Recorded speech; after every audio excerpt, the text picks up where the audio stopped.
টাঙ্গাইলে ঈদ আনন্দকে বাড়াতে গ্রাম বাংলার ঐতিহ্যবাহী ঘোড়দৌড় প্রতিযোগিতা অনুষ্ঠিত হয়েছে। ঈদ উপলক্ষে হওয়া এই আয়োজন কয়েক এলাকার মানুষের মিলন মেলায় পরিণত হয়। হ্যাঁ, আমার আম্মুর সাথে আসছি, এখানে আসছে অনেক ভালো লাগে, খেলা দেখতেছি। আর আমি এইবার 2বার আসলাম ঈদে, এখানে এসে অনেক আনন্দ হয়, আমি এখানেই আসি। তারপরে সাইকেল দৌড়, তারপরে পাইলা ভাঙ্গা, তারপরে ঘোড়া দৌড়, অনেক রকম খেলা আছে দেখি আমরা অনেক বছর ধরে। আনন্দ পাই প্রত্যেক বছরই।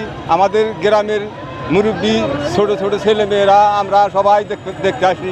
আমরা আসলে বিনোদনের জন্য এখন আমাদের এটা শ্রেষ্ঠ মাধ্যম। আমরা বাচ্চা কাচ্চা নিয়ে, ছেলে মেয়ে নিয়ে সব এখানে আসি। আগে যেমন এই অনুষ্ঠানটা আমাদের ঘোড়া দৌড় প্লাস সাইকেল দৌড় ছোটবেলা থেকেই আমরা এটা ভালোভাবে বিনোদন করতেছি। অনুষ্ঠানে প্রধান অতিথি ছিলেন জেলা বিএনপির সাধারণ সম্পাদক ফরহাদ ইকবাল।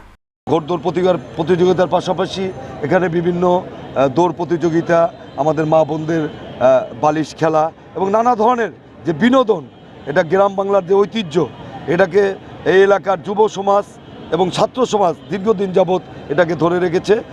জানা যায় 83 বছর ধরে ঈদ উল ফিতরের প্রথম দিনে ডাইনা ঘোড়দৌড় কমিটি এই আয়োজন করে আসছে। প্রতিযোগিতা দেখতে দূর দূরান্ত থেকে ছুটে আসেন নানা বয়সী মানুষ। অনেকে বাড়ির ছাদে বসে প্রতিযোগিতা উপভোগ করেন। দক্ষতা দিয়ে আজকের এই প্রতিযোগিতায় প্রথম স্থান যোগ্যতা সাধক পাখির মতো উপভোগ করছে।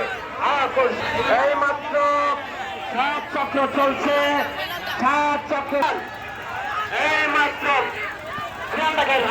দুর্ঘটনা হচ্ছে। দেখা যাক ঘোরানি একটা কম হয়েছে, যে চিৎ ফারাঙ্গা পড়ে গেছিল, এটা মাঝখানে একটা আছে, ওটা মনে হয় ঘোরানি একটা কম আছে। দর্শক ভাইয়েরা,